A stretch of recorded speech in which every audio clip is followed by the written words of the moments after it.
Thank you for listening to the BJJBrick Podcast. We'll be bringing you Brazilian Jiu-Jitsu and good times. We hope to flatten your Jiu-Jitsu learning curve, help you get the most out of your grappling ability, and meet your goals both on and off the mat.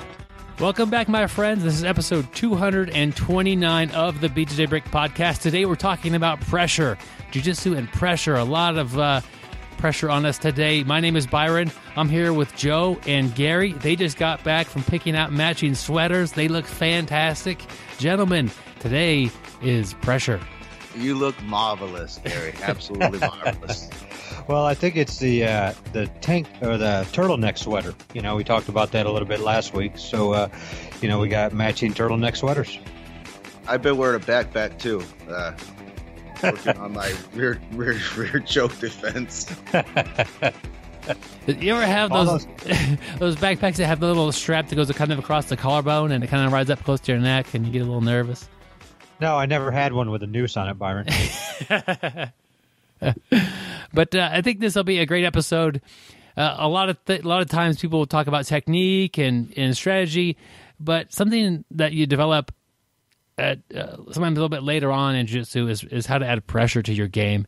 Just make somebody feel that weight and really use gravity and body structure to your advantage, and be able to really wear somebody out using just those things and not really get worn out at all yourself. And you don't have to be a big person.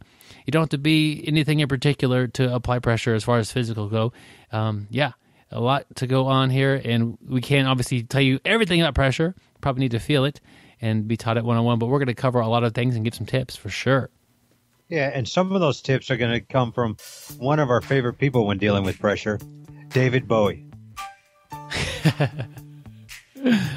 Yes. So now at that point, do play is Under Pressure.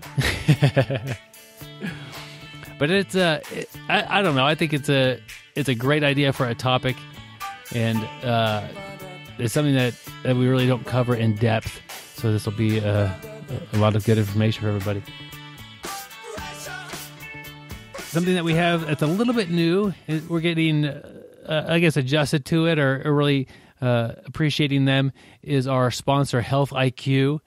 Go to the show notes. There'll be a link, and you can take their quiz and see if you qualify for their life insurance that they have. What they do is they find customers that have healthy lifestyles, and for a while they've recognized people who run and weightlifting and cycling and triathletes and that sort of thing.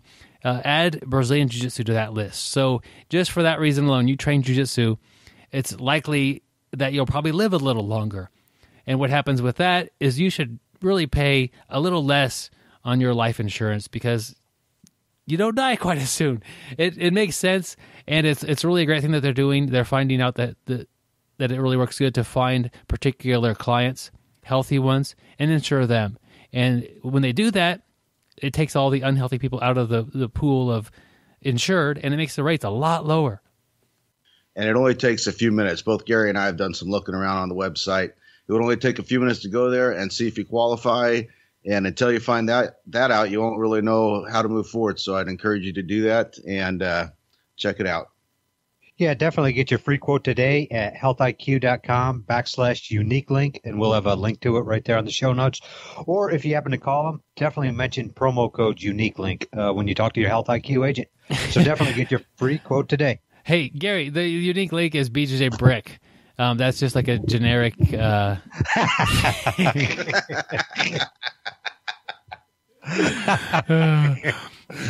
Okay, let's start this over. You were doing so good, though, man. You know, I have to be one of the top 5 dumbest guys around. But hey, there's only 3 of us here, Gary. Give yourself a little credit. Okay, to see if you qualify for these awesome special rates, get your free quote today at healthiq.com/BJJBrick. Or if you happen to call in to Health IQ, mention the promo code BjjBrick when you talk to your Health IQ agent. Yep, or it's real easy. Go to the show notes, either on the website or on your phone right there. They'll pop right up if you're using a podcasting app. and click the link from there and get you started. And you could, it's amazing. You could buy life insurance, or at least investigate it over a good internet connection in your phone. And really a benefit towards people like us that are taking care of ourselves. And why not pay less for a great product? You know, the one thing is, I think I might have just knocked myself out of that category. Uh-oh. When they just see how dumb I am that I said unique link instead of BJJBrick. You'll be all right, Gary. Okay, thank you. Well, gentlemen, I have an off-the-mat lesson. It takes us back way to when I was a little tiny Byron going to school. Like, I think in the 3rd grade, I trained schools. And I had a little buddy of mine they introduced me to. His name was Kurt, and his job was to show me around for the day, make sure I knew where everything was and how things went. And then I think in around 7th grade, I changed schools again, and I got matched up with this guy named Brock. And he showed me around. He was real cool, and it really seemed like he had it together. And I didn't become best friends with either Kurt or Brock, but what's amazing is I remember their names, and I was really appreciative of what they did for me. And probably a lot of that was the teacher set me up with what was a good kid and somebody who actually cared about other kids and would help them or me. The crazy thing about this is that I remember that they did this. I remember their names. I don't remember many people's names from my grade school days. And the way that I felt, like, I'm okay. This will be okay. I feel okay in the situation. Yes, it's a new school. Yes, it was intimidating. But I've got Kurt. I've got Brock here. And they're going to, take me through my first day and make sure that I'm okay. And I look at jiu-jitsu, and I would almost guarantee, reflect, wherever you're at listening right now, your first day on the mats. Who did that? Was there somebody that kind of helped you out and guided you through, or just partnered up with you and did technique? Do you remember that person? There's a good chance you do. And it's just because you're so much more nervous that day, and there's a lot more stress you're putting on yourself that doesn't really need to be there, just like at a new school. And I think it's really important to get the right people to help out these new students. And why not be that person? Because that sort of appreciation from the new student goes so far.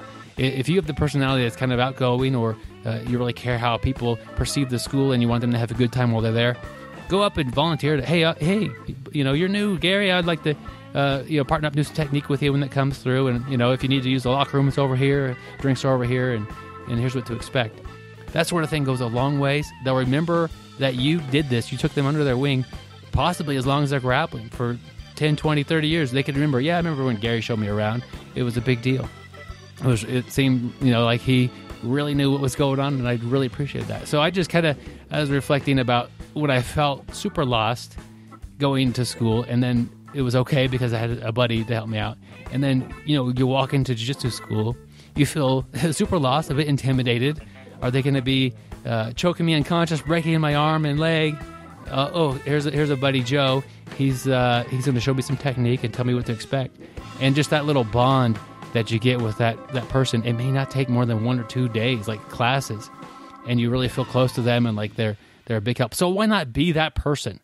Because it's a super easy way to make friends and meet a lot of cool people, and they really appreciate it. Man, that's really awesome, Byron. One of the best off the mat lessons we've had, I think. I really like the idea that if you become that guy, it'll be contagious. So not only will you be giving the new guy a better experience, but you're just going to develop a gym full of people that are willing to sacrifice a little of their time on the mats to help you out, and you just develop a really good culture that way. Yeah, I was going to mention that, Joe, too. It's you can see seems like the better gyms have that. It's contagious. As Byron said, one person, is outgoing and everybody else just follows right behind it, and you have a great gym. But, I think when my first day started, there was a guy named Jeff who kind of actually said hello to me, who drilled with me. He'd been training, a couple more weeks than I had, and, made me feel comfortable. And, the crazy thing is, like Byron said, he probably quit after 2 months. And here I am still going 15 years later, but I remember his name. So, yeah, that's definitely somebody I won't forget, somebody who made me feel comfortable that first day I went in. Yeah, and here's another crazy thing, just to show you this impact that you have on people when they first walk in the door. I remember Jeff. And I don't think Jeff ever got his blue belt. He wasn't there for more than a year, like involved in the school.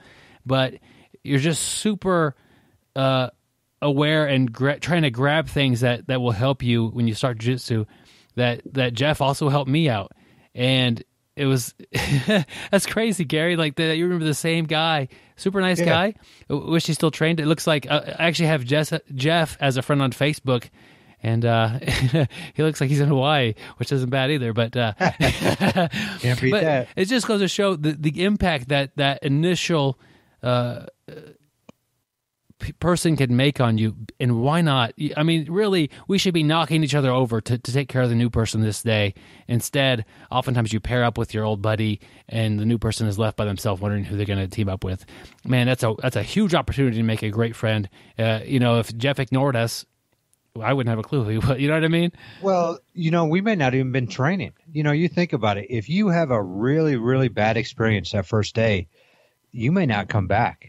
I mean, it's just normal. You may not come back if you don't like something. And back then, that was the only gym in town. Who knows if we would ever rolled. I mean, just thinking about it now, I owe a lot to Jeff, just being nice to me that first day and being so nice to me that I came back for a second day. So who's responsible for the BjjBrick Podcast? That's right, guys. Jeff. There's a lot of people that are responsible for this thing we got going on. But it all starts with Jeff. I don't even know his last name, but I know Jeff. I'll tell you, Gary, and you can find him on my friends list on Facebook if you want to ever get a hold of the guy. But I mean, it's just crazy. And he might not even remember, us that well or at all. But because he was the nice guy, we remember him. We should be knocking each other down to help the new person that's at the gym that day, just for that impact alone. And a lot of times they go kind of ignored, and that's sad on both sides. So be like Jeff. Help some people out. # be like Jeff. That brings us to the point in the show where we usually talk about a quote. Gary, tell me what you think about this. Curiosity will conquer fear even more than bravery will. James and Stevens. True, Joe. How about an explanation? What was I telling you earlier? That I'm one of the 5 dumbest guys you know. Man, now I feel like I threw you under the bus. That wasn't my intention. Byron will tell you I'd never get these quotes. You have to spell it out to me. Well, I'm thinking that it could be curiosity. It could be other things. But I'm just thinking you need some motivation behind your bravery.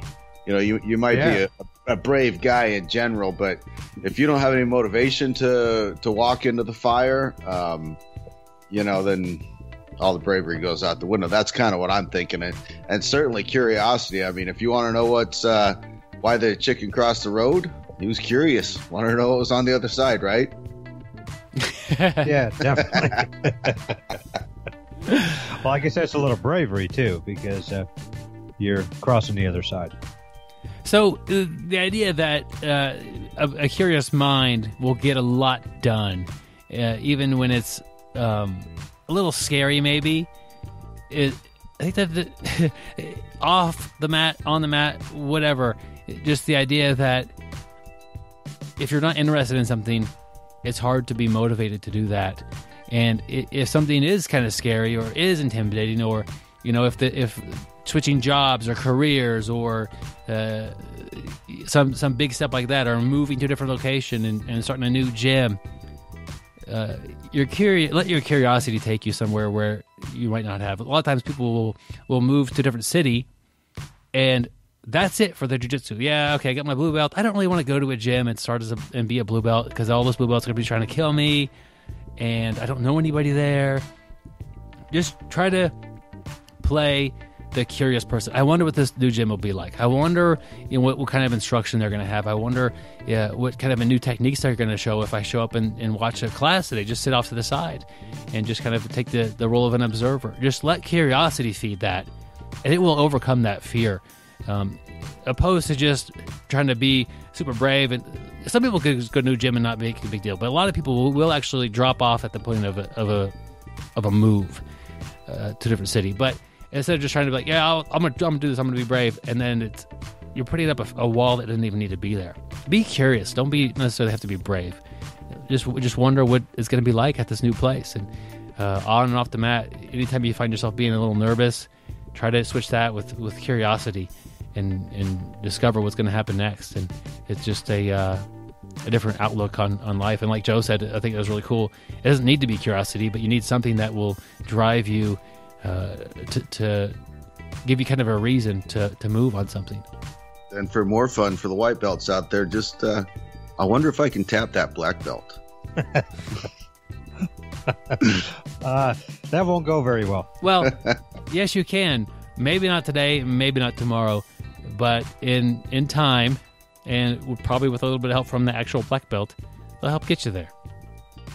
Absolutely. Because I've trained with people who I thought I was light years ahead of, and give them 6 or 7 years, and man, it's amazing how good people can get at jiu-jitsu, especially if they're getting help from people that they're rolling with. It doesn't take that long either, but yeah, maybe not today, but eventually, yes, you'll be as good as the person you're training with potentially. The crazy thing is, I look at some of these top competitors today, and they start talking about themselves, and they'll be like, "Yeah, I've been training 7 years," and I start thinking, "Man, I've trained a lot longer than that." And this guy would wipe the mat with me, and it's like, "Hey, something's wrong with me." But it's people train differently. There's physical stature, there's age, all sorts of stuff in there. But yeah, like Byron said, people who've been training a short time can get very, very good. So just keep getting at it. You keep training, you're going to get to that point. Throw a quick plug in for our audio book, your first year of BJJ. If you're in that first year and you're curious about jiu-jitsu, maybe haven't even started, check out the audio book. It's $11.99. The money helps the podcast keep going. It's about 2.5 hours of basically kind of like a big podcast about how to start jiu-jitsu. Get you from your first year up to competing if that's what you're interested in. There'll be a link to it in the show notes. And that brings us to the topic of pressure, gentlemen. Yeah, we spent a pretty good deal of time talking about helping other people. Now let's talk about crushing the life out of them. Smashing people. That's a good point. I try to be fun and enjoyable while I'm rolling on the mat, but I totally confess that if I'm applying pressure, it's probably as mean as I get on the mat is to just to apply pressure. Fun and enjoyable on the mat. I don't do a lot of cross faces. Joe, I was rolling with Byron yesterday. He's kind of got my back. He's got this little side control kind of back take, and he reaches around, cuffs my chin, and turns my chin as far as possible the other way, kind of like I was an extra on The Exorcist. And so he had your back, and for a moment you were looking deeply into his eyes. Yeah, definitely. But yeah, that's Byron being nice to me. I did get my butt kicked the rest of the roll. No excuses there. But I do, all the stuff in jiu-jitsu, I think pressure is one of the things that really makes people change the way they're moving. I'll tell a little story here. Really the first time I felt a lot of pressure was from a guy we've had on the show, a small person physically, about 140, maybe 145 pounds, Renato Tavares. You'll find him training out of Florida. Amazing guy. But yeah, short, not heavy. And he's quick. So he just passes through my guard like it's nothing. And I was probably purple belt, not 100% sure, but that's what I think I was at the time. And he gets side control. And I had never felt pressure that he was applying from somebody who was 250 pounds. But I have Renato, 240, 245, 140 or 145, right around that range. And I can hardly stand it. He's absolutely crushing me. And I just am so confused and so lost and like feeling of helplessness. And I don't know how disoriented I was. Maybe his gi was over my face. Maybe my gi was wrapped around my face. I don't know what was happening. But I legitimately said, is somebody else pushing on top of you? Like I thought they were having a joke at me. Like I thought somebody was like sitting on Renato's back as he's crushing me in side control. Like clearly this is impossible. And he let me see, like he got off my head a little bit. And no, it was just him. It was just his 145-pound frame on me, crushing me. And I just couldn't believe it. And not that I was a big guy, probably 160, 165. I've basically been that weight the whole time. But to not feel that pressure from so many people I rolled with that were in the mid-200s, and then to feel it from him, a master at jiu-jitsu, but so much smaller. It was so confusing as how this was being done. And as I've learned since then a little bit more about pressure, and I hope to share that today and learn from you guys too, I could apply more pressure, but there's always a little bit more you could apply to somebody. And reflecting back on that, he was doing that 100% on purpose. Like, he wanted to see my reaction to what was a ton of pressure put on by a small person, and just to see how I'd react. And my reaction was disbelief. I could hardly believe it. And so I find myself doing that sometimes too. I'll get somebody who's big, maybe over 230, and just maybe a little bit more wild than I prefer to grapple with sometimes. And I just decide, okay, you know what? I'm going to let them feel some weight of jiu-jitsu. And to get the pressure tap is actually pretty rewarding. I know it's not the nicest thing to do, but it's pretty impressive. And then I can't believe I tap from pressure from you, and not as an insult, but as you don't have the weight to do that to me. And here I've heard it many times, and I'm sure a lot of people have. It's just a different aspect of the game that's not like a submission or a choke or even a sweep. It's just I don't understand what's happening. Man, this person feels like they weigh a ton. Do you guys have any stories or anything about, like, maybe the first time you felt a lot of pressure or anything like that? Yeah, when I roll with you, Byron. No, Byron, like you said, he's 160 pounds, got little skinny arms, little skinny neck. His legs are really skinny. Yeah. Doesn't have any, no six pack or nothing. It's kind of flabby in the middle. But I will tell you, Byron, when you pass, you have some serious pressure, and that's probably one of the reasons why you really focused on your pressure when Hanato did that to you. It opened up your eyes, and you have always focused on pressure. And I do get a lot of people that, talk to me and have trained with you, and like, man, Byron is just heavy when he gets side control. And the guys you trained with, Fox, he leads it all. He's a big pressure guy. Matt Lowe, another big pressure guy.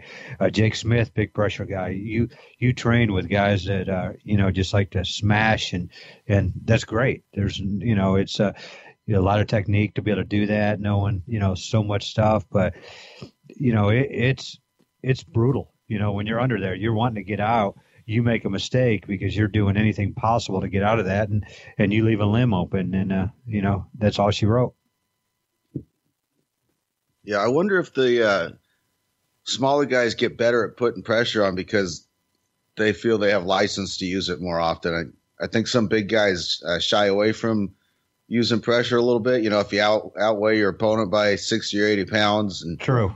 It's not always looked at as the coolest thing to do to crush them. But I'm with you guys. I'm always amazed when a 140-pound guy can keep you pinned on your back. And you'd think my bench press technique would be enough to get them off, but they're always able to put the pressure just in the right spot. And that's probably as key as how much pressure they put is where they put it.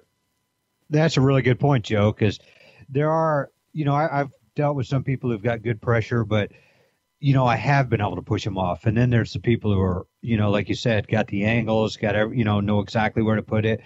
And, you can't even move. It's stifling. It's brutal. So, Joe, do you have a specific instance that you were rolling and somebody that surprised you was just crushing you physically?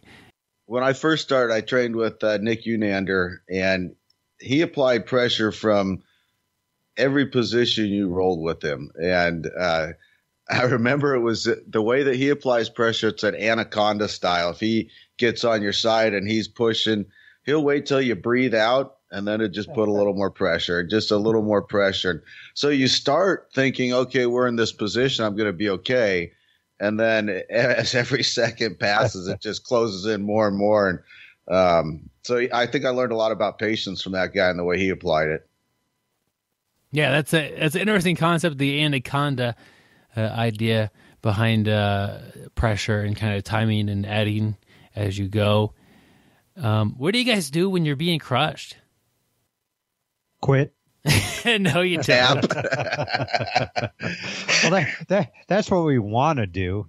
I think one of the big things is, first of all, you have to stay calm, because that's one of the parts that, I think the first part, when you feel that stifling pressure, you kind of spaz out. And as I said earlier, you may start flailing around and give up a limb. But, you have to stay calm, try to get off your back. I'll try to shrimp if I can get even just an inch, every little bit. I try to get out on my side, maybe readjust my arms, anything to, try to take a little bit of that pressure off. But I think the first key is, you just have to stay calm. It's not easy, but that's, in my opinion, the very, very first thing you need to do. I like one of our guests recently talked about when she's in a bad position, just trying to improve the situation by 1%. And Yep. I think that mentally that's kind of an important thing when you're getting crushed. Ideally, I want to get my frames in and get on my side or whatever. I've got like an end goal where I can get to comfortable and then start working. But man, if I can just get one arm in position to create a frame and then just get the other arm in the position to create a frame and then start building that frame. But it starts with just a 1% improvement.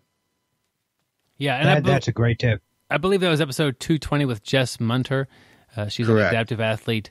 That's a great way to just help yourself not freak out, because you are so far from being in a good position sometimes.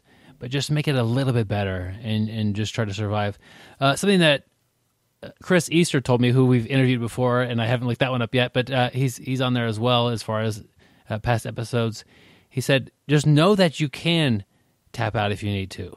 If you're in a bad spot, if the choke is pretty tight but it's not quite there, just don't panic. Just know that yes, there's a way out of this, and that could be tapping, and that will help you not be like scared of what's happening to you, because they'll let up immediately if you ask them to, which is tap or say I'm good, I can't do it. And we kind of tease about quitting or tapping out to pressure. I have some ribs on one of my sides. That's where they put the ribs anyway. One of my sides. They're also on your front and back too, Byron. They don't take pressure. So it doesn't happen very often, but it's more like maybe a weird situation where something is against my ribs. I can't think of an instance that's happened in the past year or so, but I will say, hey, man, I can't do that. Actually, we used to have a very large guy who would put me in close guard and squeeze with his legs, and that would be right on my ribs. And I would say, hey, I can't do that, man. Tap. You're going to break my ribs again.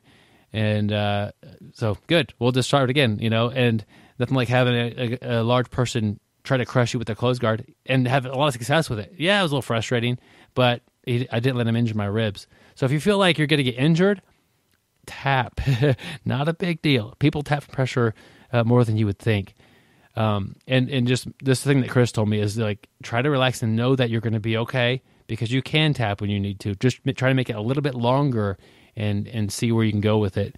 And I think that's helped me a lot. Just like, I'm confused. I don't really know how to deal with this. Let's see if this works. And just all in the back of my mind, I can get out safely by asking them to stop. Has helped me stay calm a lot of times when I'm in a bad spot.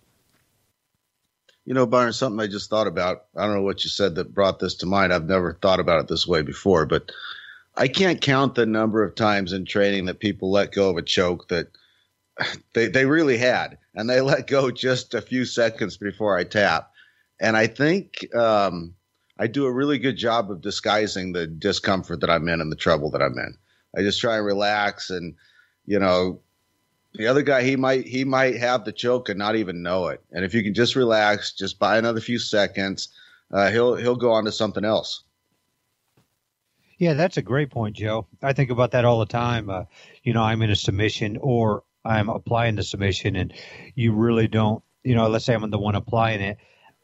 The guy's not gurgling. He's not really, moving around like it's bothering him. And, sooner or later, I'm going to move on to something else. And that's a good thing, talking about, being on the other side of pressure. Like we said, stay calm and, hopefully, I'm not making all sorts of strange noises with the pressure. And, maybe he'll move on, go north-south or wherever else and take a little bit of that pressure off. And that's the time to, when the guy does move, if you do bait him into moving, that's the time to then, as Joe was talking about, we're moving in, 1%. At that point, we're going to move a lot more than 1% and, try to get in a good position to defend that. Yeah, and if you are the opposite of that, so you're applying a choke or something like that, and you feel like, well, I don't think this is working. Know that it can be working, and you may not quite feel it quite yet. And also, don't transition to nothing. Take the time and think, what could be done from here? What can I set up as I'm changing this, not abandoning this? And because you have the time, because they're largely stuck, and which really helps give you time to think and think about, okay, you know what? This choke, I think this is a dead end. I'm not going to let go. But what's after this? I don't just want to let go and say, I didn't get it. I want to let go and put him in another trouble spot. And man, yeah, that's a great way to add transitions to your game, which is a whole other topic, not pressure related. That is in 4 weeks. Actually, Byron, that is pressure related. I thought of it while you were talking, that the difference between a guy that applies great pressure and a guy that doesn't so much is in the transitions, the pressure disappears. Yeah, that there's a lot to be had in the transitions, and you look at high level jiu-jitsu, watch the transitions between moves and positions, and you'll really see kind of where the magic is a lot of times. It's like when you're a mount and you're going for the arm bar. A lot of guys they keep that pressure on your chest the whole time, and a guy who's maybe a little new at it, not as good, they lift up when they swing that other leg around, and the pressure is completely relieved for a second, and a little bit of space is created, and generally it's enough to get that elbow out, and you're okay. When a guy that's got great side control pressure and he's good at it, he can go north-south, he can go to the other side, he can go knee on belly, then to mount, and the entire time he's moving around, you feel the pressure. Yeah, the pressure is just brutal, like you said, on that guy, and the other crazy part is he's moving around because he's so tight to you. There's no space anywhere as he's moving around from side mount to, north, south, and just keeps going. Your limbs are getting caught. Not only are you bearing his weight, next thing you know, your elbows caught, your arms being driven above your head. It's very uncomfortable on top of the pressure you're getting. So it's even worse, I guess you could say, once he starts moving and capturing other limbs and just applying the pressure there. So to look at if you're getting crushed, what you should do, there's a lot of things that we can't really describe, but one thing that I generally tell somebody is to try to build up a frame, because clearly if you're being crushed, you're not supporting the weight of this person with a structure that could handle that. So kind of frame up if you can, and however that is, side control is an easy one maybe to explain, is by putting your arms between you guys instead of having them on the outside, or even sometimes people will wrap them around the person and hold them there. That's doing nothing to relieve any pressure. So getting your arms between you, shrimping, getting to your side, that'll relieve a lot of pressure and help out, get that pressure off there. And it's one thing that people do that we will do in class is shrimp, and you shrimp it down the mat and you practice escaping, sure. And then a lot of times when somebody shrimps from side control to escape, they just kind of turn. And I'm like, that is not you did not actually shrimp. You just altered your body slightly. Make it, and I tell them, jumbo shrimp buffet. Big shrimps and a lot of them. A lot of times, if you can get your arms in position and then start shrimping, jumbo shrimps, and make it a buffet, because it's going to take more than one or two. Not only will you relieve that pressure, but you'll get out. Yeah, none of that popcorn shrimp. You definitely use the jumbo shrimp. Sauteed with butter and garlic. Yeah. Because the butter will allow you to slip away from your opponent. Yeah, there you go. Gotta be oiled up for the match. So this is maybe some buttery tips about what to do if you are being crushed. But we want to look at it from the offensive side of things. How do you better apply pressure to somebody? Do you guys have any good pressure advice or maybe positions that you like to apply pressure from?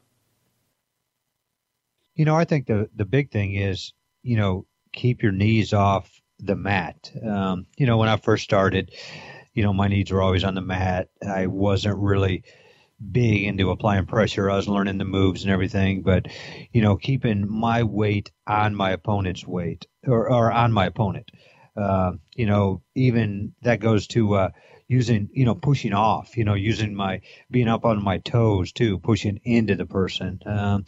And kind of like what Joe was saying earlier, knowing how to put your weight, like I used to sit Kasagatami and my whole body would be on the floor. I'm taking all the weight off. Now, as I move to Kasagatami, my weight's on that person. So big thing is I'm just physically thinking about, I've got this weird thing. I think about whatever body part I have, let's say it be my shoulder that I'm trying to pin somebody down with.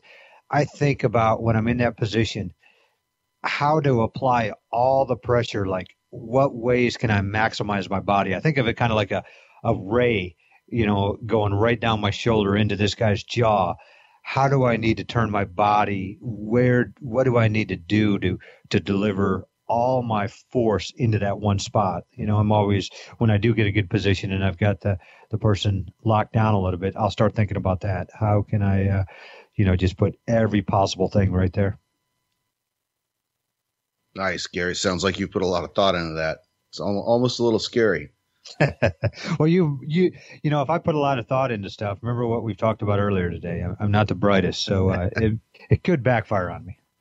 No, but you said that perfectly. I really like the part about pushing off with your toes.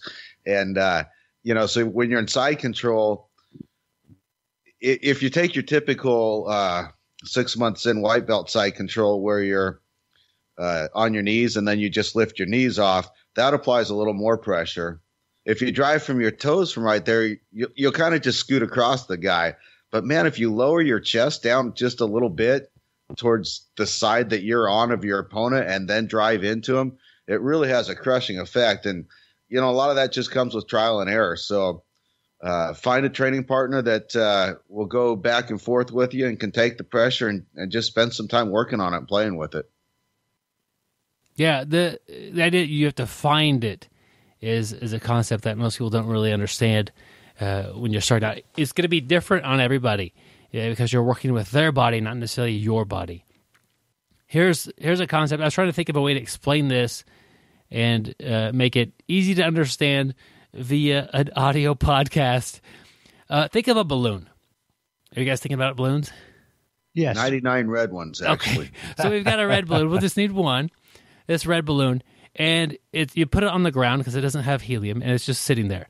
And you just kind of push on the top of it, and it squeezes out to the sides a little bit. It's not super inflated.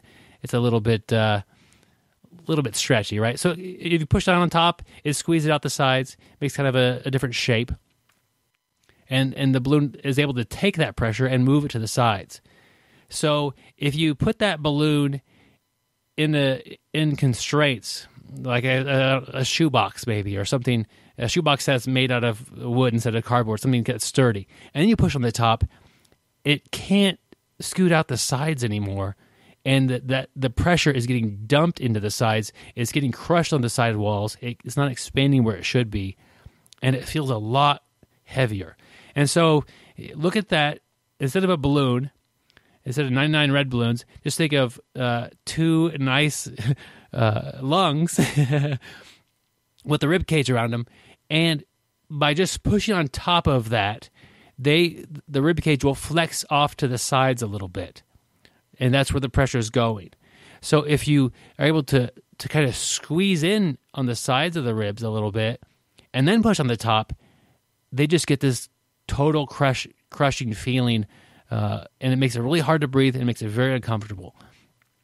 So side control, sticking with that, turn your body towards their head a little bit. You bring your elbow that's on the far side in, touch the ribs, and then bring it in like another inch or two. So it's kind of like almost underneath, or it's like starting at a point where it should be underneath, but it's actually crunched the ribs. You could feel them.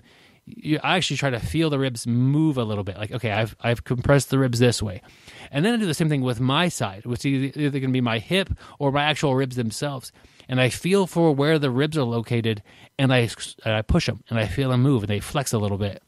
And then once I've done that to both sides, then I push kind of down with my weight. And I'm not getting enough weight to like, sure, it'd be heavier to stand on their ribs, but it feels like I'm more than standing on the ribs because there's no place for their ribs to flex and go.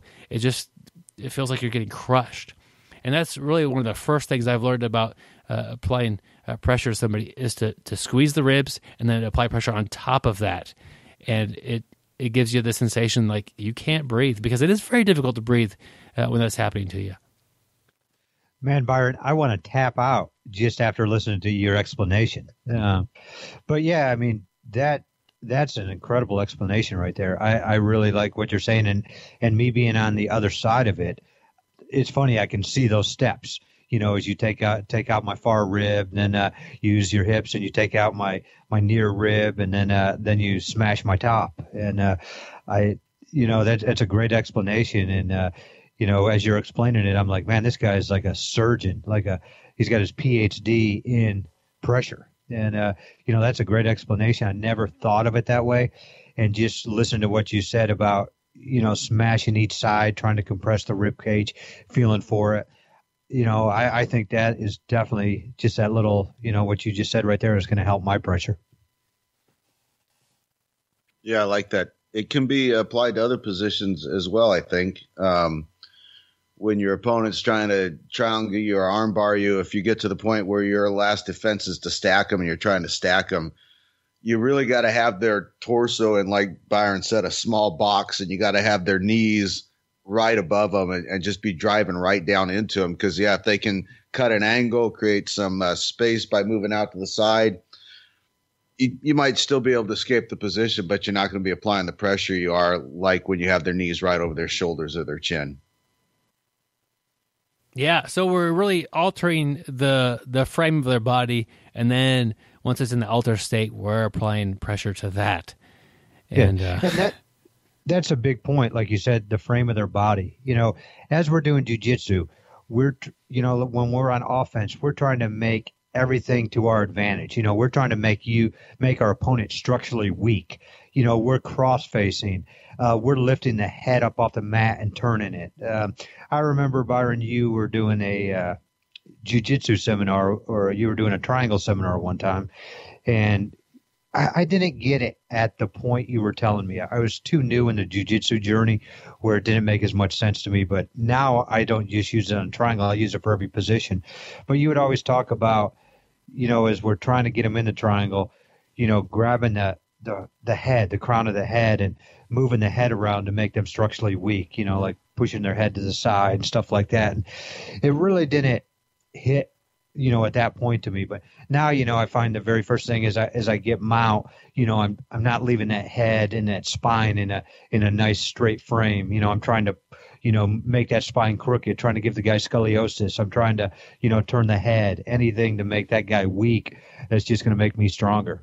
But yeah, so we want to make our opponent, we want to turn that spine. We want to twist that spine. We want to have those knees behind the head, anything to make it uncomfortable and to put us in a better position. Yeah, guys that have good pressure passing systems, brutal. Man, there comes a point in time where sometimes you're just like, please just finish the pass, man. Yeah. You're killing me. you let it happen. There's so many times. Yeah, I'm just like, hey, anything to let this happen. I'll even push him into place. I feel like all my ribs are about to pop out, and then it's like, thank you, once that pass happens. But then normally that guy who's got that crazy pressure pass, as soon as he cements side control, I'm in trouble there too. But pressure is brutal. One more tip on side control pressure. So mostly we've been talking about pressure on the ribs, I guess, or breathing. Mentioned a little bit about twisting of the back, really seems to add a lot of pressure or just make things uncomfortable.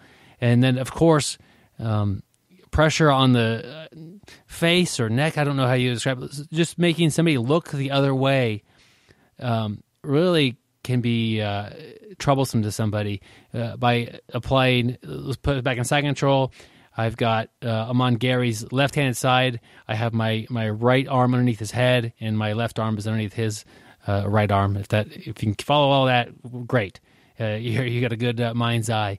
And so my shoulder is on Gary's face, and I'm pushing his face away from me, and I'm shouldering down on his face. Very sensitive. If I did it to Gary's shoulder or his arm or his leg, he wouldn't care. But if it's his face, that kind of sucks to be getting kind of smashed on there. I think ribs get the biggest reaction. The face, keep your mouth closed, kind of lock down a little bit, and your face can take a lot of pressure, but it is very uncomfortable, and you do get big reactions from people when you apply pressure to their face. Yeah, and I think that's where Gary's idea about drawing a laser line through the point of force comes into play. Because with that shoulder pressure, if you're still maintaining a lot of chest pressure, you're not going to maximize the shoulder pressure. Sometimes it's got to be one or the other. And yeah, if you draw a laser line right through your shoulder, through their chin, and to the floor, and follow that line, it's a miserable day. Yeah, I watched a video one time with Rob Kahn from Gracie Baja, and I had watched it over and over just to get better at shoulder pressure. And I, from what I hear, he's one never felt it, but I hear he's like the best at shoulder pressure. And man, just if you Google it, you'll see a great video from him, and I learned a lot from it. And that's one of the big things is just think of that. As Joe was saying, that laser line of putting all your pressure in there. And he also takes the underhooked arm, when he's digging that pressure, and he'll take the, let's say I'm on the left side, he'll take that underhook arm and even pull that shoulder back, to even put more pressure in. And once I started doing that just, made even that much of a difference. And, it's brutal. Yeah, you pull that other arm, that's just like compressing them into a smaller and smaller box. Yeah. So I think side control for me is my favorite place. If somebody says tap somebody with pressure, I'm going to side. I'm trying to do it there. I have pretty good experience with crushing pressure from back mount when they go belly down or when I force belly down. That could be a lot of pressure, and that again, a lot of that is because their back is really kind of being stretched a little bit. They're on their ribs and they're getting squeezed as well. Just a miserable place to be. Those probably are my two most pressure places that I have to go to. Do you guys have anything other than that? I mean, mounts always got a lot of pressure. There's a lot of pressure in passing, but what are you guys' top two places to apply pressure from? Well, I don't go here very often, but the most satisfying is knee on belly. When you're in the gi and you have a hold of the gi behind their neck and you have a hold of their belt and you put that knee in and you just pull your shoulders up and arch your back and pull and push at the same time. I find that to be pretty satisfying. Yeah, I was going to bring that up too. That not that I don't train the gi that often, so it's really not my big pressure position. But being on the bottom of that one is brutal. And like Joe said, when somebody's got the collar and pants or whatever, and can pull up on it, that's even worse. That's a position I don't like to be under. Yeah, that's one you can't ignore. Some top pressure, you can sort of tough it out, bide your time, and try for that 1% improvement. But man, with a good solid knee on belly, it's like I gotta finish this now. I gotta get this off now. So that's probably my most satisfying. But I also like to apply pressure from when my opponent's turtled from north south, and I guess it's not quite as much the crushing pressure, but just keep pressure and sort of play a wrestler's game, and they try and get to their feet and you throw them on the other shoulder. You just always, anytime they think they're going to improve position, you just slam them on the other side. And maybe it's a different pressure, but I think that's my second favorite way to do it. Yeah, I like what you're talking about there, Joe. I also like turtle, but my favorite pressure position is from turtle, but spiral riding. I just love to, past the arm and get in referee's position and just spiral right. I can put really good pressure on the hips, from that position. If it starts looking up with his head, I'll put pressure down with my forearm on the head, and it allows me to relax for a second. And, I kind of like almost on that far side where I got the spiral right in, I kind of flex my arm a little bit like I'm doing a tricep pose. And, I just hear the air go out of people, and as their lower rib cage gets crushed in. And that's one of my that probably is my favorite by far pressure position. So who are we applying pressure to, I guess? Everybody. I don't, I know you say that, but I know you don't. I apply pressure when it's a competitive role and I have the opportunity to. If it's not, granted, I get tapped out in non-competitive roles all the time. Like, I could be rolling with somebody who is not nearly as skilled as me, and if they get on my back, I legitimately get tapped out. Not a big deal. But if somebody I know starting the match is going to give me a good match, and it's going to be a lot of work, I get the opportunity to apply pressure, I'm going to apply that. But somebody who's fairly new, I don't usually apply much pressure to those people because it does take some of the fun out of it, and there's not a whole lot of answers that they necessarily have for that situation. So, I definitely back off the pressure on newer students, on people who are just smaller frame than me. I don't, like Joe kind of alluded to that. Like, it's not super acceptable for the huge guy to be pressuring everybody. And I'm, very fortunate to have a lot of bigger teammates that go out of their way to not crush, because at some of these weights, injuries could happen very quickly just by accident, just by them doing the pressure thing with me with no frames. I could get injured, and I feel like sometimes I feel like they're crushing me. Sometimes I feel like, okay, you know what, he could crush me more if he wanted to, and they're really letting they're saving that for the equally matched person as far as size goes. So yeah. Maybe that's why Gary always gets the pressure from me if I can apply it, because if I don't, I'm going to pay for it in other ways, by getting submitted or choked or whatever. But if I feel like it's more of a loose pace match, or we're just having fun, there's no need to bring a bunch of pressure in on that. Yeah, good point, Byron. Because really my favorite way to roll is like what you just mentioned just a minute ago, the loose pace match. I just like to flow, go back and forth. Let's try to get stuff. I'll pass. I won't cement pressure. I'll let them escape. Let us run through there. But and then the newer people too, I won't smash. Most of the time, I'll let them work their position. I'll be on the bottom. I'll let them just work, and I'll give some resistance, but let them explore a little bit. But I guess because I'm really not very competitive anymore. For me, it's all fun.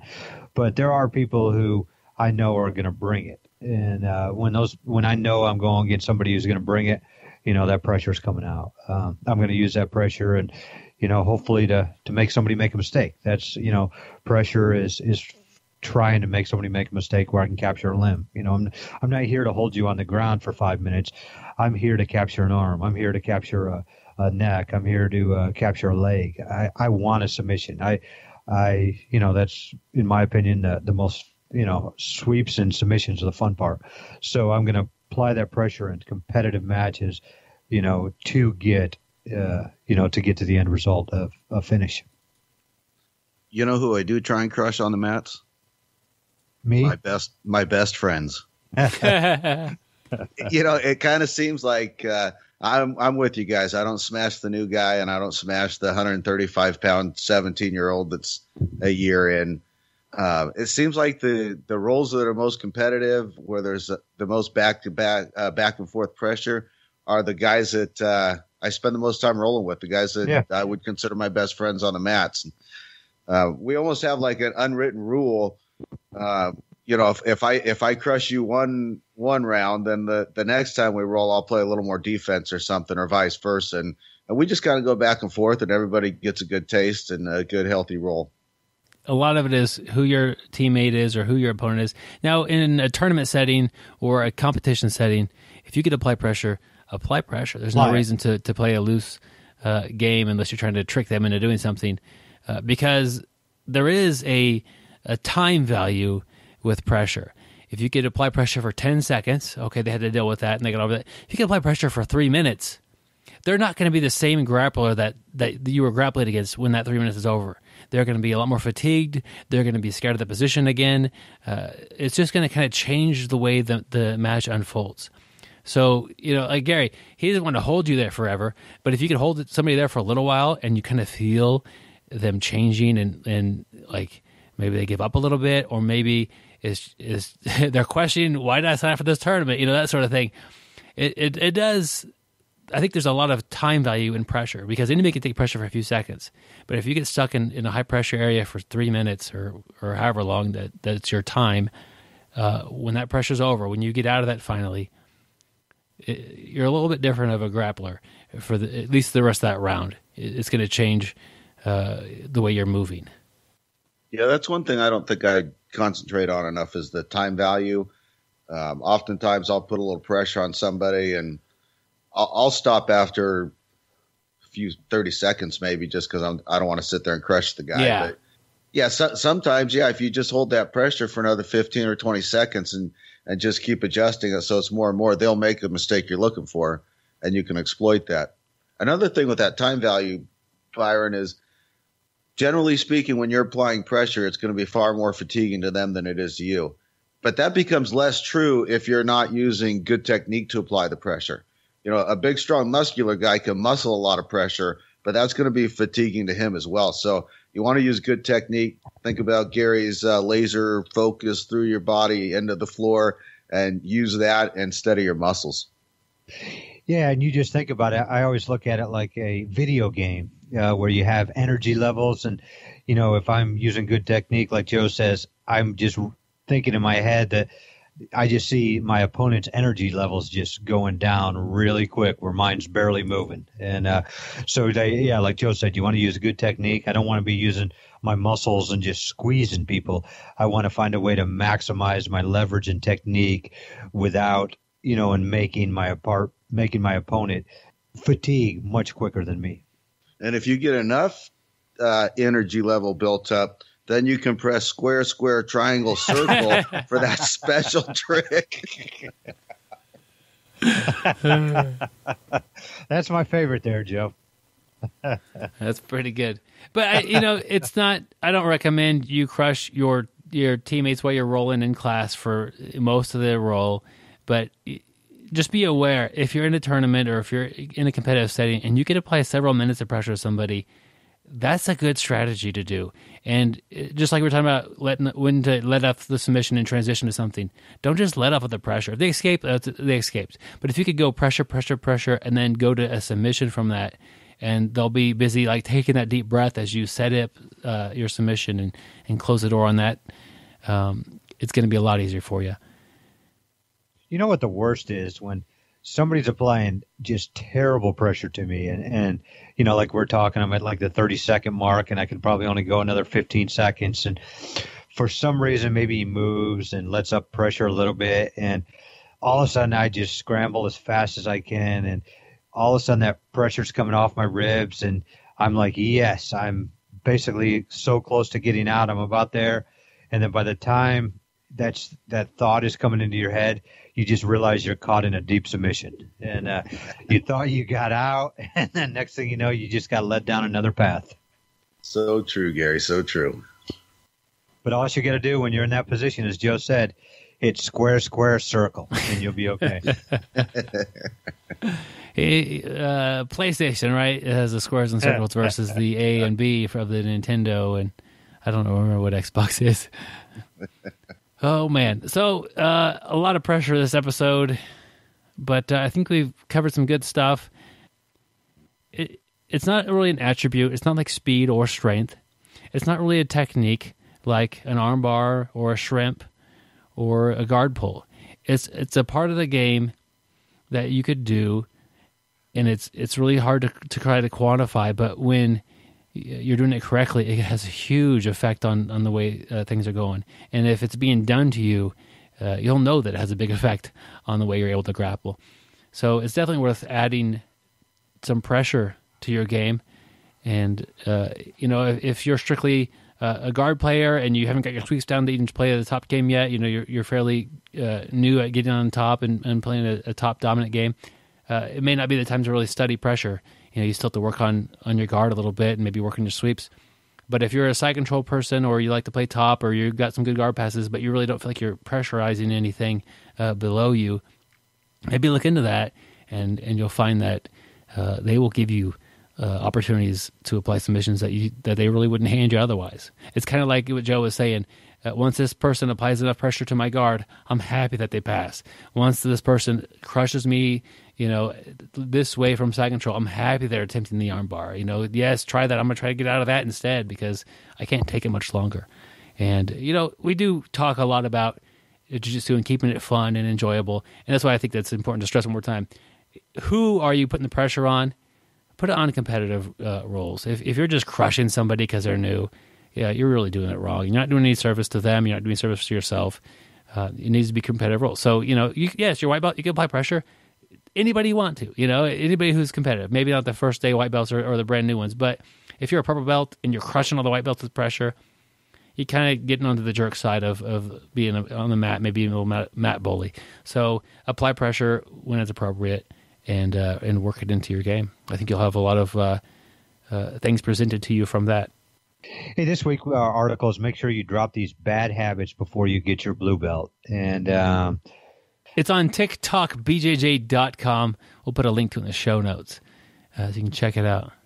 From TikTok Brazilian Jiu-Jitsu in North Charleston, South Carolina. So if you happen to be out that way, you live in there, check out TikTok Brazilian Jiu-Jitsu. Or if you happen to be vacationing, Charleston's a great vacation place. Definitely check it out.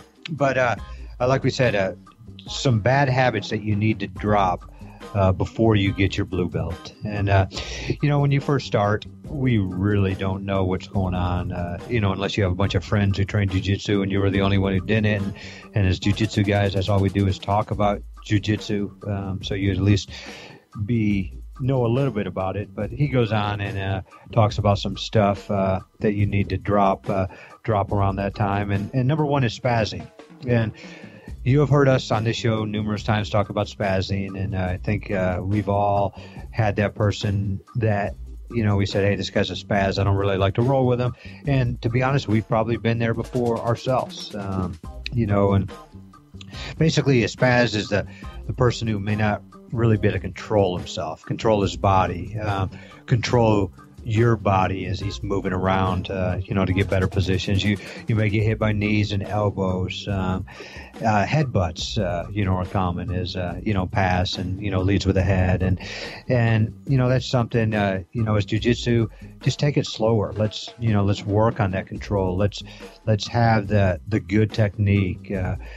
Speed kills, especially when you're first starting. We want to be fast, but it's a long process. As I always say, it's a marathon. We're not going to be able to do a guard pass fast with good technique right off the bat. Let's go slow. Let's remember all the steps. It doesn't need to be herky-jerky. Let's just go slow, keep repping over and over again, and pretty soon you'll get rid of that spazzing. Realize it's about technique is going to take you a lot farther in the long run than muscling through and, the herky-jerky movements, the explosive, crazy movements. So just work on technique, control your body, and as we say, don't be that spaz. Yeah, I like that one, Gary. If you're out there and you think you might still be spazzing out a little bit, there's two things to look at. One of them is, are you too amped up when you're going into the match? A lot of guys are spazzing out because it's just go, win a gold medal every round. And you got to calm down a little bit and you got to breathe. And a lot of guys, as they're getting closer to blue belt, if they're still spazzing, then a lot of times it's because they don't have their ego in check and they're not going to get swept at all costs, or they're not going to get submitted at all costs. They get in a bad position and they're just going to explode like a wounded cougar and they're not going to give you nothing. So if that's you, then check your ego. And I know for me, that was something I dealt with, and it's an ongoing process. You know what I really liked about that, Joe? is you have started using my wounded cougar. You know, I'm happy. That just made my day. I knew you would comment on that, Gary. Hey, if I could spread the word wounded cougar around, I'm happy. Yeah, but Gary is also he likes cougars. He doesn't want them to be wounded, so he's not for that sort of activity. But going down the list, he's got a lot of different things that he talks about things to stop doing or things that maybe change or reflect on before you get your blue belt. Muscling your way into a submission, I think this is a big one. Really muscling your way through anything, you're going to have to eventually drop that. And you can still muscle your way into submissions and that sort of thing at the blue belt level. You're going to find them. I really find that purple belt, those guys will deal with your muscle and your force so effectively, especially with the gi, that you can't muscle a lot of purple belts. And so, you know what? It'd be a good time to just get away from that a little bit, especially if you're one of the bigger or stronger people, and try to muscle less. And he's not saying muscling a submission, muscling your way into a submission. So just the setup itself, find more clever ways to get there. And one of the better ways to find submissions is to look at what they're presenting to you. If they're doing something that you can capitalize on, and make what they think is a safe thing a mistake for them. And so that's, I don't know, I think that's kind of a cool thing to say. You know, not that you're muscling a submission, you're muscling your way into the submission, even the setup process. You know, just maybe back down all the muscling in general at that blue belt level. Sure, you may get a few less submissions, but they're going to be smooth when you find them. And who doesn't want to be a smooth blue belt? I guess I don't. Exactly. But you know, who's a white belt who doesn't want to be a smooth blue belt? Yeah, you want to be a smooth operator. Man, Gary's like the DJ today. Oh, so smooth. Definitely so smooth. Okay, so moving down the list a little bit, he's got some good stuff on here. One of his suggestions is to drop the bad habit of not using proper gym etiquette. And I think you can break gym etiquette into two different categories. And the one is good hygiene, clip your nails, don't walk on the mats with your shoes. You know, those kind of things. You should be able to learn those the first week or two, and that should be dealt with. And then he talks, though, a little bit about visiting other schools. And, you know, some gyms, it's taboo for a white belt to ask an upper belt to roll. And some gyms are pretty formal in the way they address the instructor. And, you know, my suggestion with that is if you're visiting other places, I always err on the side of the more conservative. And I feel free to ask people. You know, if I'm the lowest belt rank in class and it's open mat and I'm not sure, I'll just ask somebody else, is it appropriate to ask an upper belt to roll here? And that's just the best way to deal with that, I found. That's a good point, Joe. Never be afraid to ask. As we were talking about earlier, people are definitely going to be friendly to you and help you out. So if you don't know, ask. One that really got me all the time, especially when I first started, not tapping out of pride. And when I first started, I was very competitive. I was younger, thought I was... you tried to be competitive. Yeah, tried to be competitive. Yeah, tried to be competitive, definitely. Yeah, because I wasn't competitive. But, you know, I had that ego. Joe mentioned it earlier, you know, when we were talking. But, you know, ego can be a very bad thing. And the one thing I try to tell younger individuals now is, you know, don't be like me, especially when you first start. You know, don't be afraid to tap out. You're going to spend more time on the mat. You're going to have less injuries. Like now, as Byron knows, you know, seeing me roll, you know, you touch my wrist, I'll start crying. My wrists are so jacked up, they hurt. I remember Byron, when I first started, he had a very good arm bar from the guard, and I would always reach. And Byron would always, you know, grab my arm, switch his hips, and arm bar me. And I would go home and I'd have, you know, I'd always have to ice my elbows, and I would try to go as long as possible without tapping out. And then the bad thing is I didn't know proper. First of all, I'd reach, but then I I didn't know how to get out, I would try to pull my arm out, which is, pulling my arm straight, making it even worse. But so definitely never be afraid to tap. Tapping's good. Tapping's normal. It's going to happen. Everybody taps. Lower belt can tap a higher belt. So, don't have that ego. Don't be afraid to tap and spend more time on the mats. Yeah, and there's a lot in this article that we're not covering, but I want to hit one real quick. He talks about tapping to pressure. I'm going to push back on this one a little bit, like when you're doing pressure, you push back. He's talking about, hey, you're now, if you're a blue belt, you need to learn how to deal with that, and just not just tap because somebody's uncomfortable. Deal with the pressure. And I gotta say, I'm not trying to speak negatively or highly of myself or negatively of anybody else.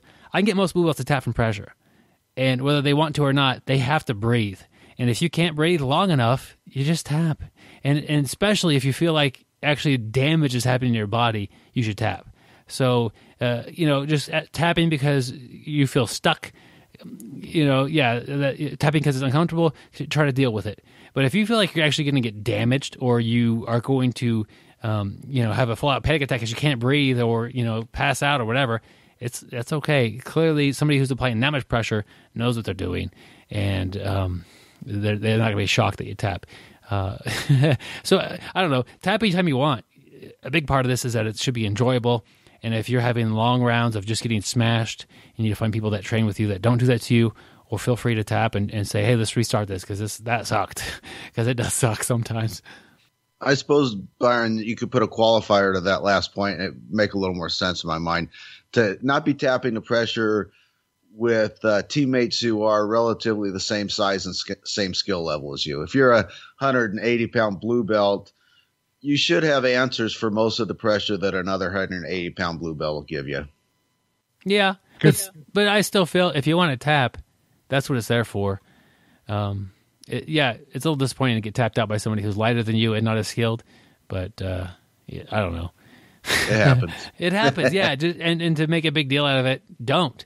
I could see fighting a little bit longer and trying to hold out. Yeah, this shouldn't be happening, and you fight a little longer. That happens usually when I get choked unconscious. I don't think this is going to happen like this, and I'm asleep. I should have tapped, but I don't know. I always have it a little bit of a hesitation to tell somebody when not to tap. Fair enough. Yeah, definitely check out that article. We have a link to it on show notes at TikTok, BJJ.com. Hey, this week we're going to turn the tables just a tad.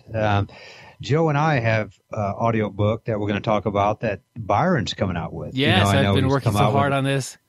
He's come out with a couple, and today we've talked about pressure, and Byron's talked about a bunch of stuff with pressure, but I don't think a lot of you know this. But the title of his audio book is "My Secret Life as a Pulmonary Diabolical Surgeon," and basically he's got case studies of unsuspecting grapplers who he has deflated and inflated their lungs, and he's going to tell all about that and tell all about things he's done to get better at making people so they can't breathe. And I never knew Byron was a diabolical pulmonary surgeon, but it's something that came up when I did a little research online. Well, among other things that came up online, but that has to do with sheep and goats, and we'll talk about that some other time. Yeah, that's in his next book. Man, yeah, it's important to really work on that rib cage, and why not just get that lung to just deflate with that tension pneumothorax, where they have air is filling it in on the other side of their lung, and it just presses up against that, and it really is uncomfortable. So this book really disguises how to bring a penetrating object onto the mat, disguise it in your shorts. Well, you're talking about you only have to penetrate about an inch, though, right? Okay. It's a ballpoint pen. Hide it somewhere on your body, and just by penetrating the ribs in a certain spot there, it's going to cause that sucking chest wound which is going to make it literally impossible to breathe out of that side. Now, I do talk a lot about being ethical while you do this. You don't want to do this to both sides of the lungs, because a lot of times that's going to be fatal. But just to one lung, it's just a lung. I mean, what's the big deal? Like we're saying, don't complain about too much pressure. Don't tap to that. Don't tap to one lung being collapsed while you're trying to compete and do jiu-jitsu. So yeah, just that quick little puncture to the ribs there. And man, this is probably the most sickening book I've ever been a part of. Why is mine so much meaner than your guys' books? Byron, I want to hear about how you reinflate the lung. Do you also have a bicycle pump in your shorts? Okay, here's the deal. Well, he's got a different type of pump in there. Now, you have to let the air out. The air is trapped, and it is actually medical stuff, but the air has to come out of there, and there's only one way it's coming out. It's through a hole in the rib cage. So yet again, poke a hole, and you're going to need a lot of times just a piece of plastic will do to keep air from going back into the rib cage and inflating. So it's kind of a bandage that has plastic, and when you take the plastic off, it fills up with air, and then when you attach the plastic to the wound there, it'll let the air. You need to leave a place that the air could kind of come out of that. Like on the side, you don't tape it down on all four sides. You leave one of the sides open, and it will kind of burp itself and let it do its thing, man. But really, at that point, you're taken to the hospital because you've done it good, my friend. That'll get you to the next round for sure. Definitely. I've got just one more question for you. Yes. How's the BjjBrick's legal representation? Because somebody's going to try this. Yeah. Legally, don't do this because you'll probably kill somebody.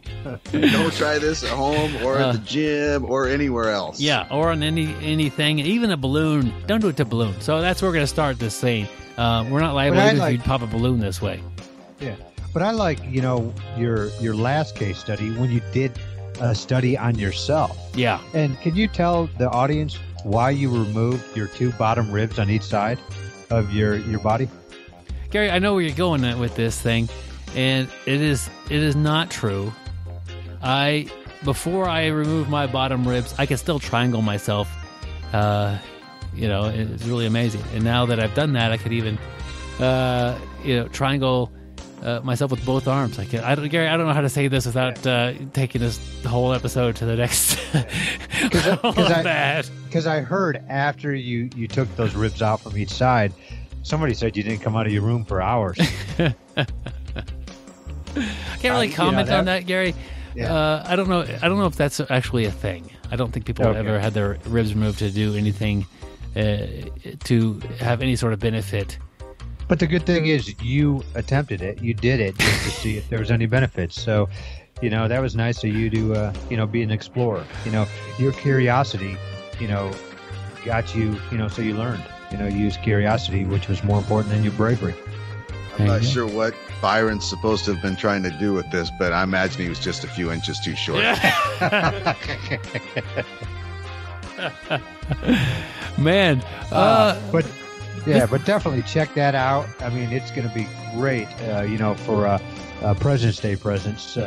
People will love that. So it's going to be an awesome book. And, I think it's something that a lot of medical schools could use, your case studies and help them become better pulmonary surgeons.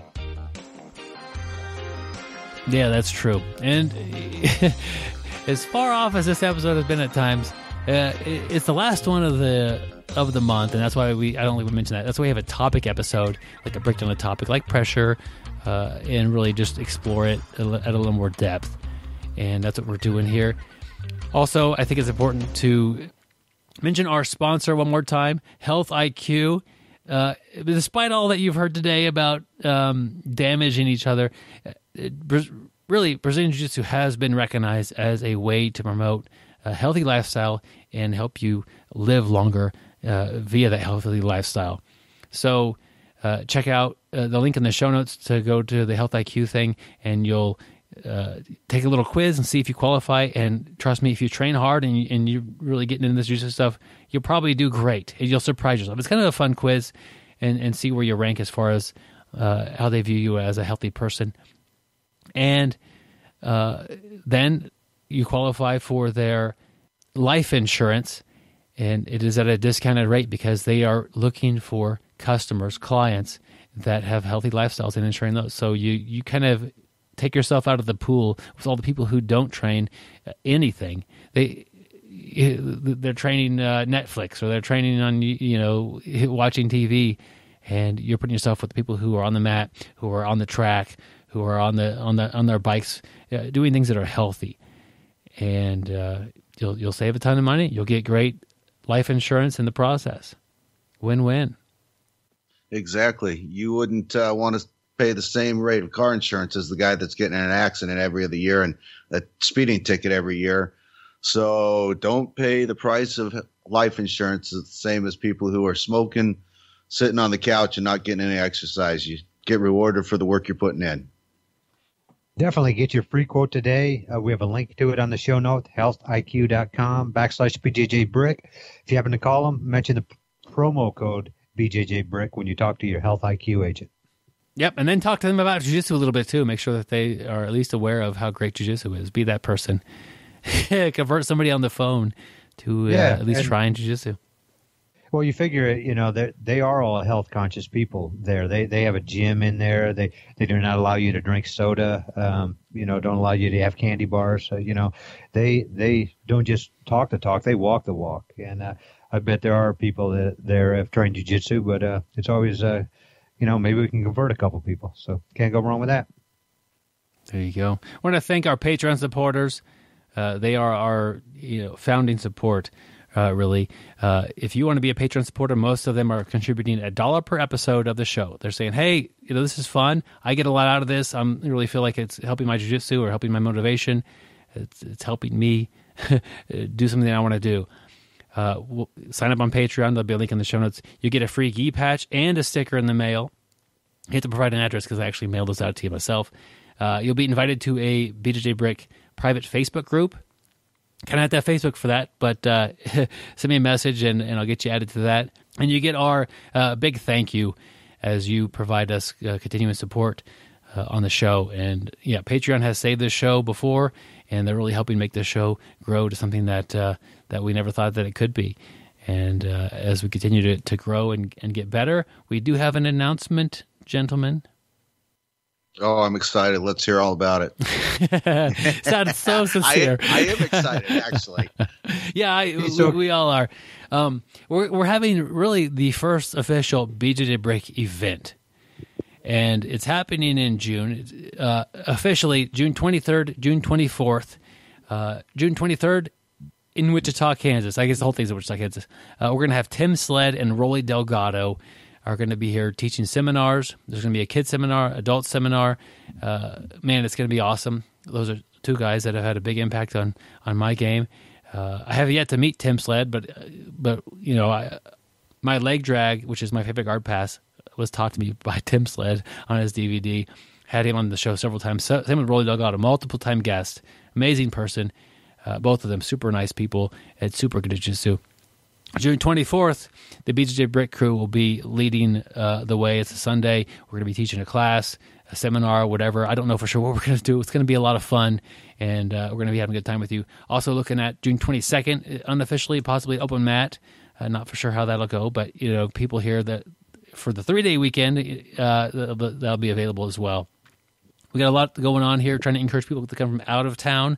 Of course, we want all of our local Wichita friends to be there. But if you are coming from out of town, let us know. Possibly, looking at anything more than 100 miles of travel, we might be giving out free DVDs to you guys, just as a thank you for being willing to hop on the road or hop on a plane and come train with us. That's amazing. And anything that we could do to help make that a little easier. I review DVDs on YouTube all the time. Not all the time, several. I reviewed a lot of them.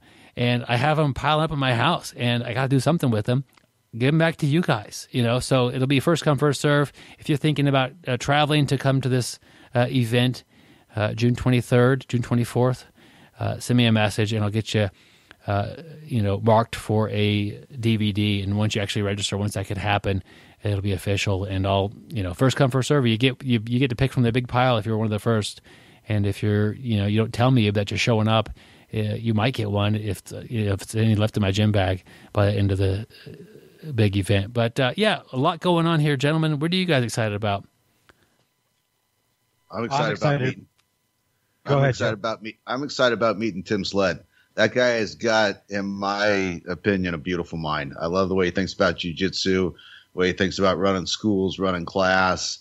Really looking forward to that. And I guess be all right that I get to meet you two guys too.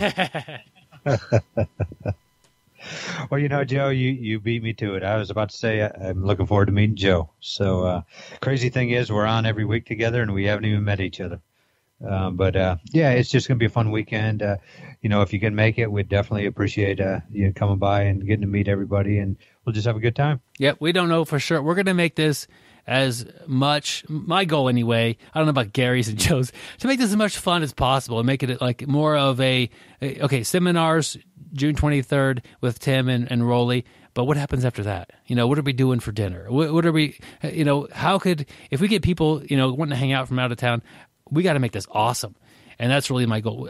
Maybe we'll do a live recording with some people there that could watch or maybe participate a little bit. That might be kind of fun.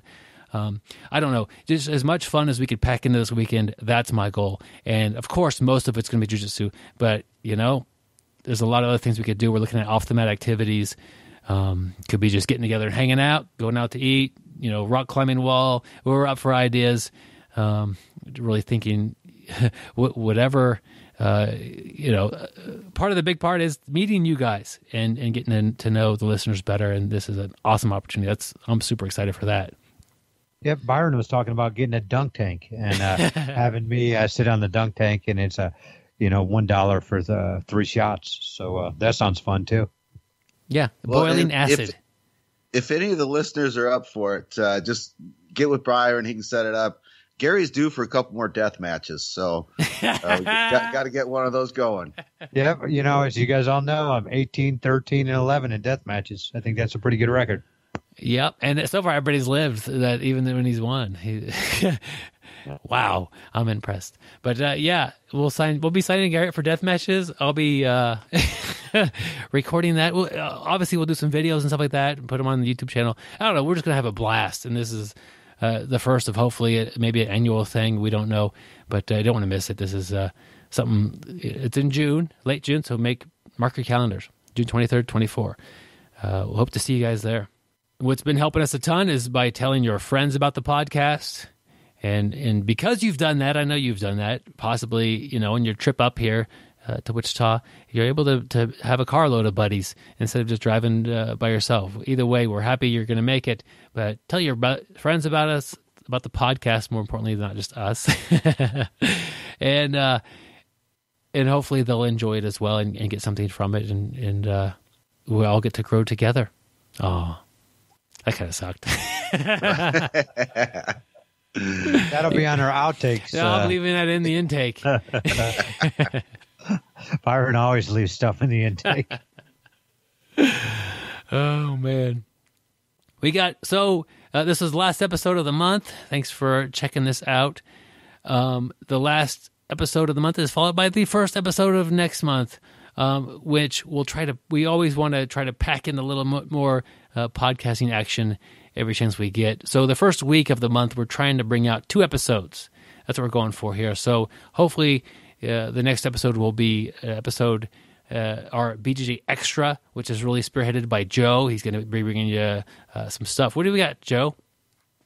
Yeah, I interviewed 3 guys that I train with. One of the ideas that you and I threw around when we talked about doing the extra episode was to do a technique episode, and it's hard to teach a technique on a video or an audio podcast. So I just had these guys come on and talk about a technique they've been having some success with, and we just kind of got into it a little bit and looking at some of the finer details that made them work. So I'm excited about it. Man, that's cool.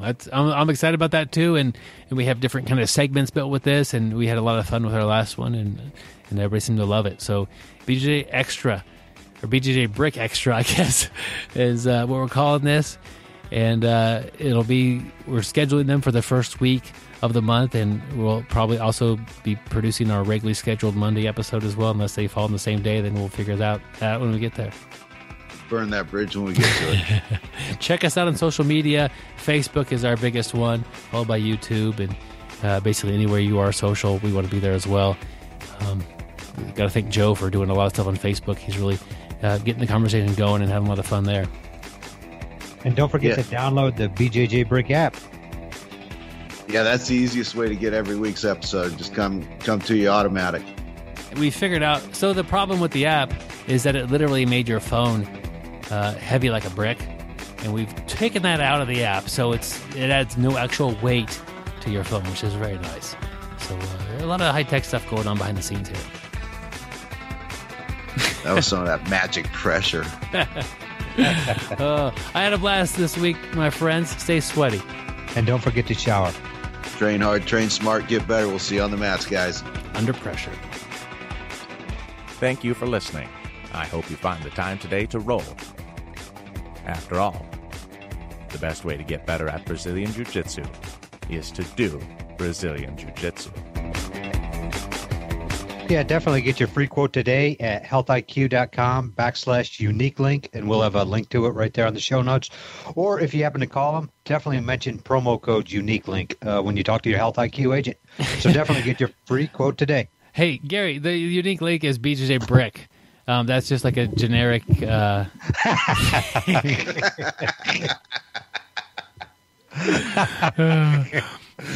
Okay, let's start this over. You were doing so good, though, man.